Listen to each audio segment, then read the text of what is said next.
Welcome to The New Next, a podcast that addresses current events and how they will impact the future.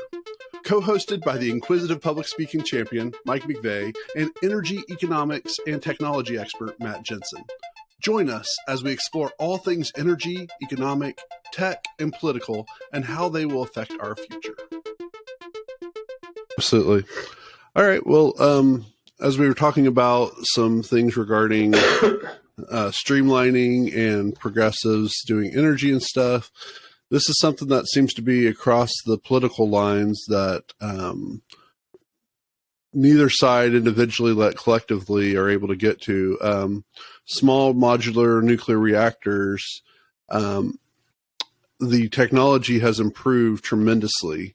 And we've talked about that in some previous shows, but we're still having a hard time getting these out on the market. Specifically, and the ones that we're talking about right now specifically are small modular reactors, or SMRs.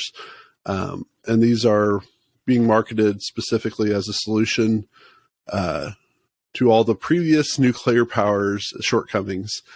So why don't you give us a little background on that? So small modular reactors are basically just small nuclear reactors. So more targeted at that couple 100,000 population city than needing a million plus city to run this multi-billion-dollar sort of thing. So the hope with these is that they cost less. They can kind of be put more in I would say a decentralized manner across the U.S.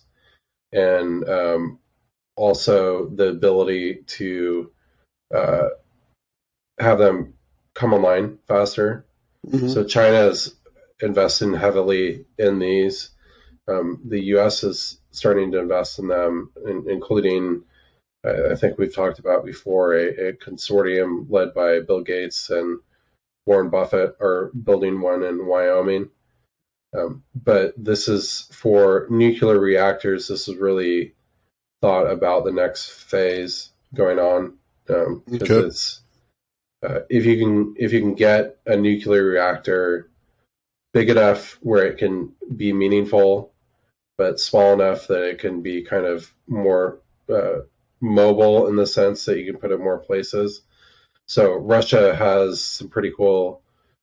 They have like basically nuclear ships that they've built. They have one built, and then they're building a couple more right now, and that's basically a nuclear reactor on a boat, and they're able to run whole cities off of that.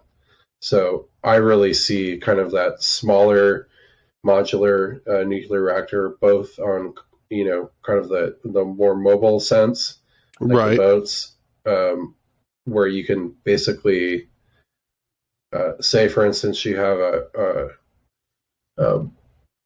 issues with some sort of natural disaster, you can bring in a nuclear boat to kind of buoy stuff like that up, where you can more easily add capacity to certain areas that you want to grow before building a giant thing. But nuclear is really, I think, developing quickly, and it's interesting to see it. But I think a lot of people want it to be done right now, with a lot of these things, and it's going to take decades.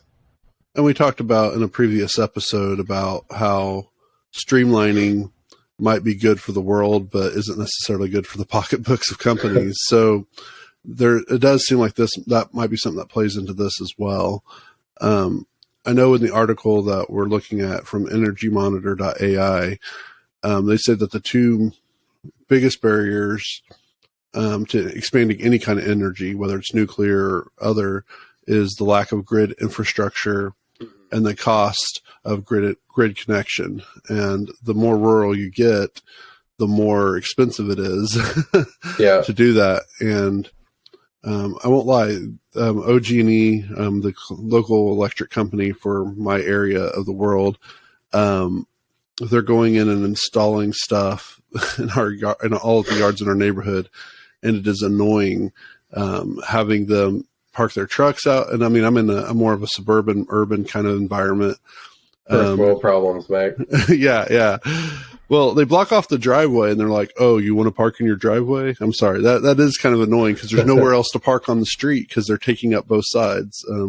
So it's not just first world problems; it's really first world problems. Yeah.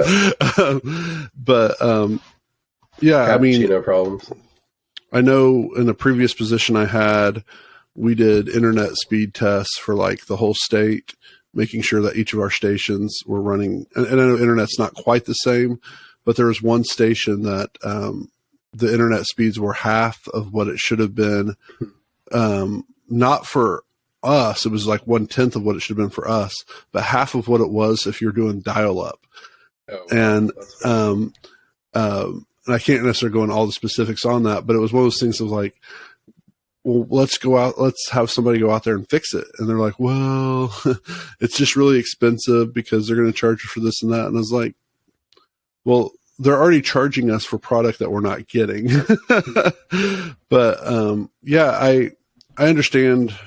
I think I understand a lot of this stuff, but it seems like it's one of those things that seems like a surefire. And I know you even said that one of the problems is that there's people like me that want it now.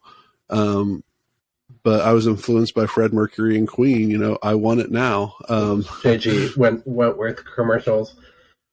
You ever see those? It's my money and I want it now. Oh no, I don't think I have. Yeah. Just there's a song that Queen does. I want it now. Yeah.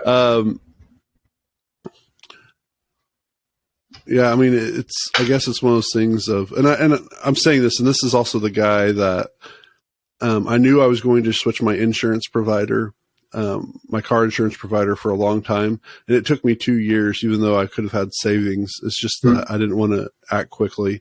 So I guess I shouldn't get onto the government who have a lot more people, and businesses and stuff that they actually have legitimate reasons. I was just lazy. I didn't want to do it quickly. That's funny. If you would like to learn more about the New Next podcast, find us at thenewnextpodcast.com, where you can suggest a topic you would like for us to cover. If you enjoyed what you heard, share the podcast, tell a friend about it, or rate us with 5 stars.